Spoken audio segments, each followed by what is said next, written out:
The award-winning ambulance programme on BBC One returns tonight following the challenges faced by the North West Ambulance Service. And this time round, you're going to see them cope with the COVID wave we experienced at the start of the year. Two of the show's participants are advanced paramedic Naomi Horsman and call handler Jen Watkins. Now, before we actually talk to them, here's what you can expect from this new series. And as usual, it can be a harrowing watch. Oh, now, you're looking at Jen Watkins there, who joins us now in the studio. She is a call handler and a trainee paramedic. Beside her, Naomi Horsman as well, who's an advanced paramedic. And we're going to talk to Naomi just in a second, but we saw Jen there, and we see the stress and the emotion all of that has on you. And I have to admit, before this series came along, I never really thought... I assumed the person that did your job was like in a call centre. You know, they just went through a list of, are you breathing, where are you, give me your postcode, whatever.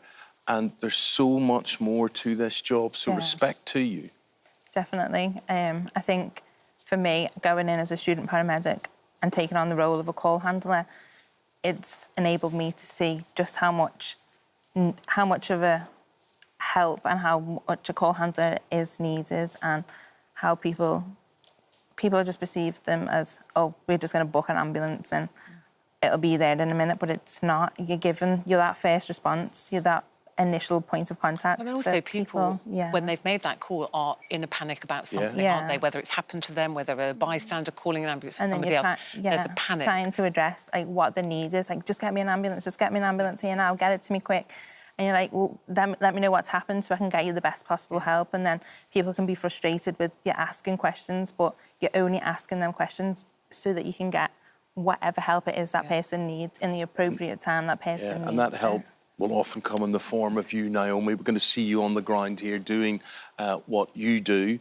So, as I say, you are an advanced paramedic. What is your role when you arrive on the scene?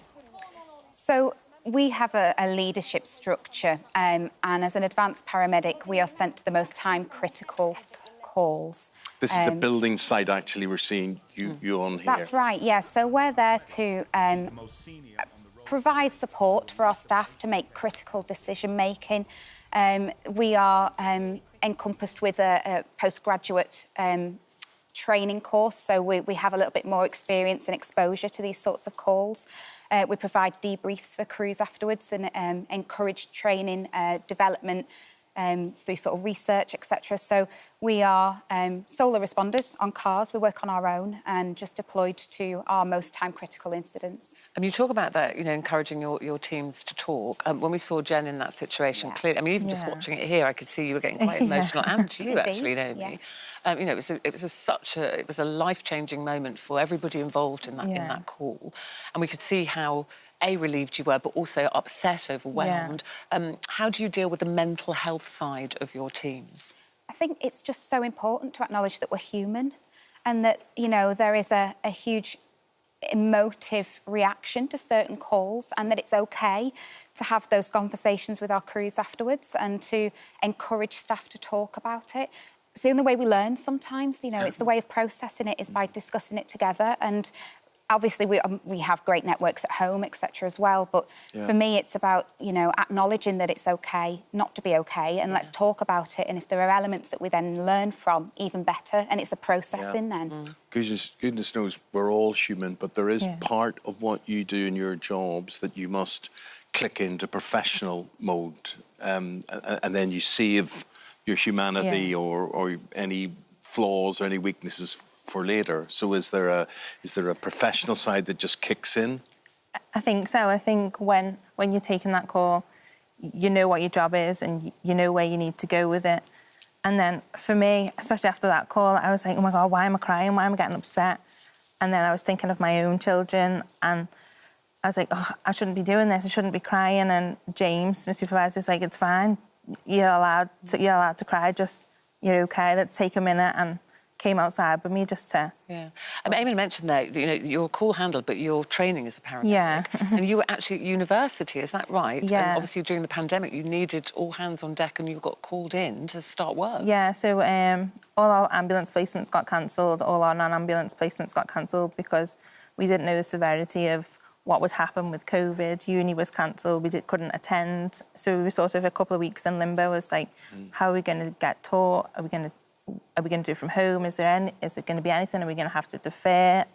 What's going on? Nobody knew, no one had the answers. And it was just, we're in talks. And then we got the email to say, the ambulance are looking for call handlers. Would you be interested? We need so many to start on this date. Please email back. And I was like, straight away, I know, that's what I need to do. Like, that's where I'm going with this. And for me, I was still working another job as well. So it was like, I don't know if this is going to be permanent. So I was working 2 jobs, trying to juggle training for uni at home, trying to juggle homeschooling my own kids. But wow, that's a lot of juggling. It is, a lot of juggling. And why did you, Naomi, want to go into the ambulance service? For me, I love working with the public. I've always had an interest in medicine. Pre-hospital medicine was something that I was drawn to due to being out and about in the community. Every day's different, every hour's different really in our job. Get to meet the most amazing people. The team that we work with are phenomenal. It's genuinely the best job in the world, and the privilege of working with people in a time of crisis, really, and having that intrinsic reward of knowing that we try our hardest and we're there to help as best we can. You don't get a better feeling than that, but really. Your whole sense of vocation comes through in that. But it's not everybody that could do that. And a lot of people would just run from what you have to face and what you have to see. So there must be an incredibly steely side to you as well, a very confident side in your own ability. It's funny because if you ask family members, you almost have 2 personalities. You have your work personality and your home personality. And I think when you don your uniform and you're confident within your own ability and your education kicks in, it is. You have to be steely. You have to protect yourself slightly, and you have to also have an outlet to let go of that as well. I think that's really important and healthy, I think, like you said, talking to your colleagues, that situation we saw you in at the top there, and so many people remember that from that series, how calm you were, and yet the after effects, the crying and the just... I think you've got to be, otherwise, if you're not calm, you're not going to help that person. Yeah. Well, you did help that person, and that little baby was called Luke, and Luke survived, and he's fine, and his parents, Dawn and John, I've sent a message for you today. Oh. Just have a look down there. Hi! Just a quick message to say thank you for all your work that you do and your help in saving this little one's life. So, a big thank you. Thank you. She's gone again. She's gone again. That's the reality. That's exactly what it means. That's fantastic. And could I ask you both, what does it mean to your colleagues seeing this programme? You don't know what's going to go out on that programme, what aspects of your job, but, once it is transmitted and it is on BBC One at 9 o'clock tonight, what does it do? What does it do for morale? I think some people don't watch it because they don't like to see themselves on camera.